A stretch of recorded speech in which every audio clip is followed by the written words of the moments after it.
So section 2.2, polynomial functions of higher degree. This will be your study problems, and you will be doing the reflection on it, but not until probably Monday. You'll get to know how to do more of these problems, and maybe Monday or Tuesday we'll get the reflection assignment part. Like we discussed in class, a continuous graph is a polynomial function that has no breaks, no holes, or gaps. It is a graph also that is smooth with rounded turns. And what I mean by smooth and rounded turns, think of like a quadratic and or how a cubic kind of turns on your intercepts. So for example, right here we have a quadratic. This blue line is my quadratic. And what happens is because it has an even degree, when it crosses right here at the origin, where is the x-intercept, it literally touches it and bounces off. It is the same thing for x to the fourth and x to the sixth, where they're all even functions. If you notice, for both the gray and the black, it literally touches your x-intercept right there at the origin and then bounces back up. So all touch your x-intercept. For odd functions, when you have an odd exponent, they actually will cross your x-intercept. So more like a cubic function. So like you see this blue line right here, it's going up and then does a little curve and it crosses your origin, which is your x-intercept. It goes up.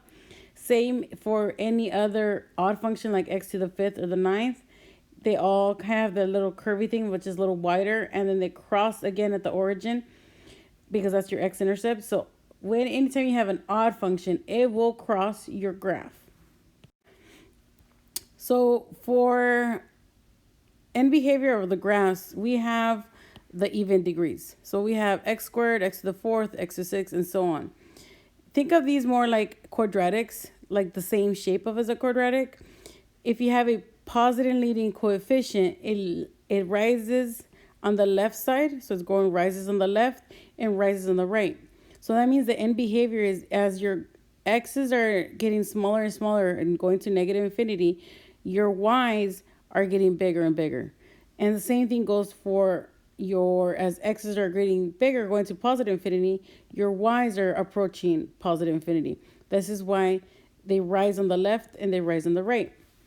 If your leading coefficient for your even degree is negative, then they're going to fall on the left and fall on the right, just like a quadratic would, which basically means as your x approaches negative infinity, your y is also approaching negative infinity on the left side. As your x is approaching positive infinity, your y is approaching negative infinity. And then for odd degrees, x cubed or x to the fifth or x to the seventh power, think of it more like a cubic. It's falling on one side and then rising on the other side. But specifically for a positive leading coefficient, it falls on the left side and rises on the right side. That means as your x is approaching negative infinity, your y is also approaching negative infinity. But as x is approaching positive infinity, your y is approaching positive infinity.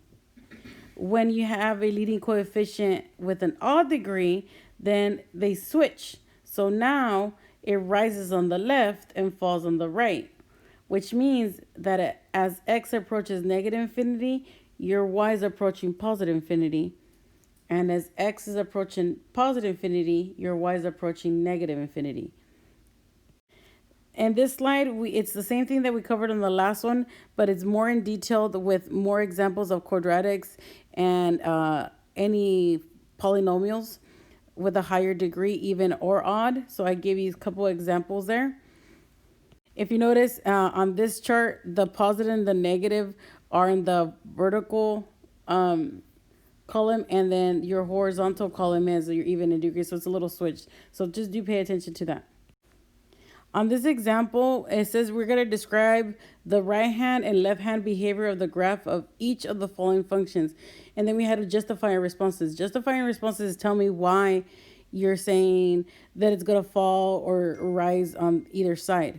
So for example, A, since it's a even degree and a negative leading coefficient, I know that it's going to fall on both the left side and the right side. So I'm going to get something that kind of looks like this.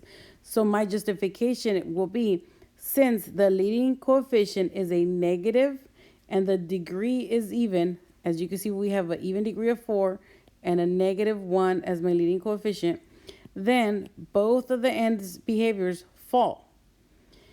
Or you could write as x approaches positive infinity, f of x goes to negative infinity. As x approaches negative infinity, f of x approaches negative infinity. So it's basically showing as I'm going to the left side, it's going down. As I'm going to the right side, it's going down. For part B, if you notice, we have an odd degree and we have a positive leading coefficient. So I wrote down, since the LC leading coefficient is positive and the degree is odd, then the end behavior falls on the left and rises on the right. You could use end behavior notation to say the same thing that I underline in blue, which is as x approaches positive infinity, your g function also approaches positive infinity. As x approaches negative infinity, then your g of x also approaches negative infinity. Hence, you would get something that kind of looks like this: falls on the left, rises on the right. And lastly, we have c or h function, where we have an odd function and a negative leading coefficient. Well, that tells me that it rises on the left and falls on the right. So since the LC leading coefficient is negative and the degree is odd, then the end behavior rises on the left and falls on the right. And this is the same thing, but in end behavior notation.